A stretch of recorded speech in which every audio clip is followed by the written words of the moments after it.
A war-torn country. Entire cities reduced to rubble. But beneath the destruction lies a $400 billion opportunity that could reshape the entire European economy. Ukraine's reconstruction isn't just about rebuilding homes. It's about creating Europe's first smart nation from scratch. And the companies rushing in aren't doing it out of charity. There's a massive profit waiting. But the truth behind who really controls this money will shock you.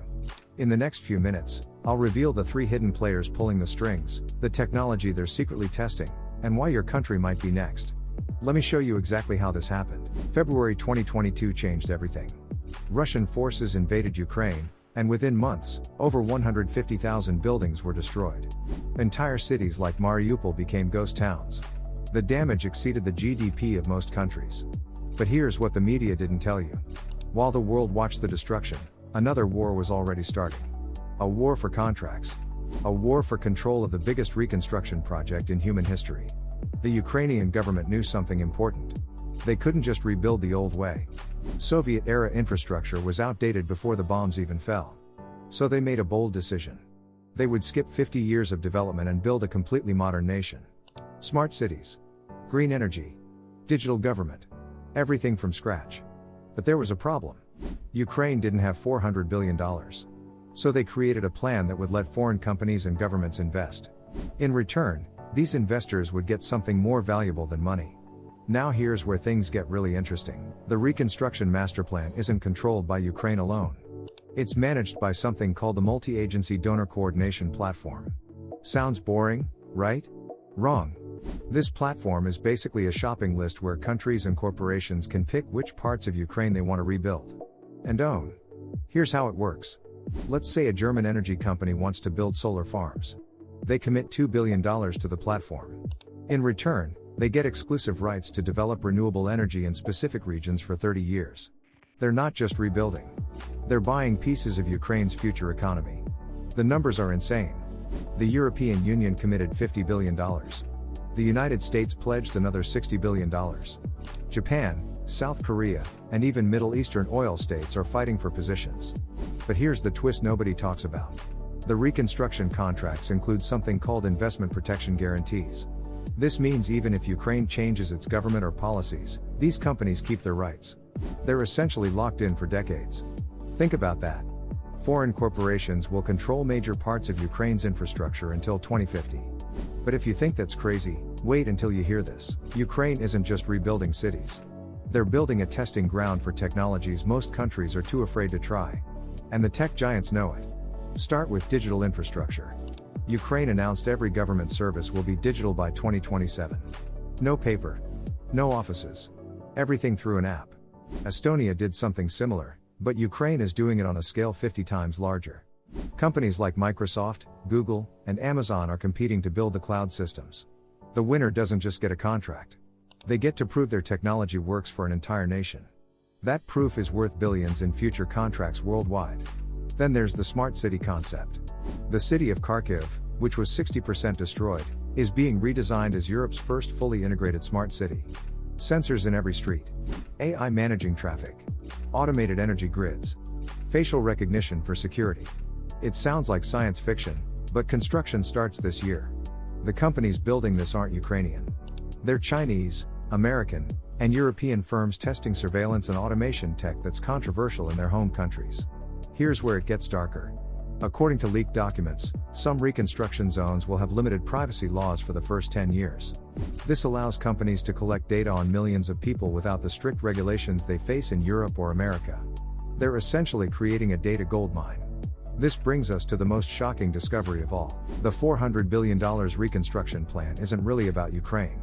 It's about the future of warfare and profit. Military analysts discovered something disturbing in the masterplan documents. Over $80 billion is allocated specifically for defense infrastructure integration. That's almost 20% of the total budget. This isn't just about rebuilding. It's about turning Ukraine into a permanent military fortress facing Russia. The construction includes underground bunker networks beneath major cities. Military-grade communication systems built into civilian infrastructure. Roads designed to handle heavy tank traffic. Bridges built to NATO military specifications. Even the new airports are being designed with military logistics in mind. Ukraine is being rebuilt as a base, not just a country. But who benefits? Defense contractors from America, Britain, France, and Germany have already secured $45 billion in contracts. Companies like Lockheed Martin, BAE Systems, and Rheinmetall aren't just selling weapons. They're building the entire defense backbone. And here's the kicker.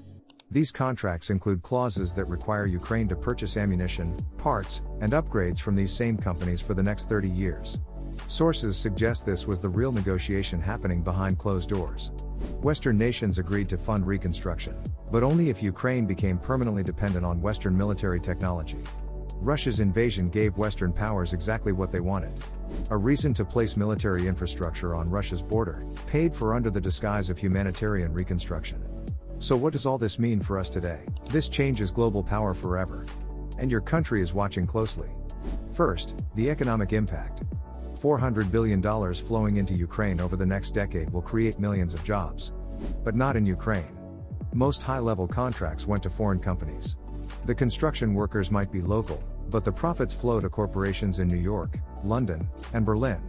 This is reconstruction as colonization. Ukraine gets rebuilt, but foreign entities own the results. Second, it sets a dangerous precedent. Other countries are taking notes.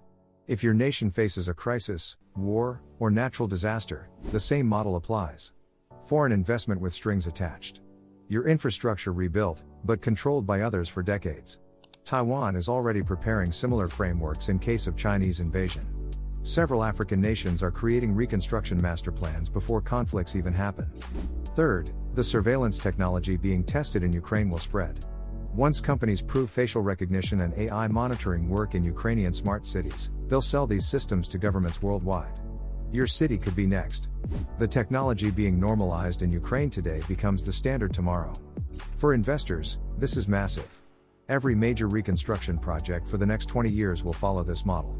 The companies winning contracts in Ukraine today are positioning themselves as the go-to rebuilders for any future crisis. They're not betting on Ukraine. They're betting on global instability becoming the new normal. Before we wrap up, there's one final thing you need to know. The reconstruction might never actually finish. And that could be intentional. Investigative journalists found something strange in the masterplan timeline. The reconstruction is structured in phases that extend to 2050. But each phase requires stability assessments before the next begins. Who determines stability? The same multi-agency platform controlled by foreign investors. If they decide Ukraine isn't stable enough, reconstruction pauses. But the contracts stay active. Companies keep their rights.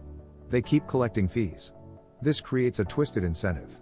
The longer reconstruction takes, the longer foreign entities maintain control and profit. Some experts believe this is designed as a permanent economic occupation disguised as help. Ukraine needed support after devastation. That's real. But the support came with chains attached. Chains that might never come off. The same countries offering billions in aid are the ones ensuring they control Ukraine's economic future for generations. This isn't just Ukraine's story. This is the blueprint for how powerful nations will control weaker ones in the 21st century. Not through armies. Through investment.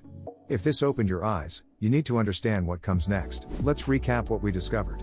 A $400 billion reconstruction plan controlled by foreign powers, not Ukraine. Technology testing that will spread to cities worldwide, including possibly yours.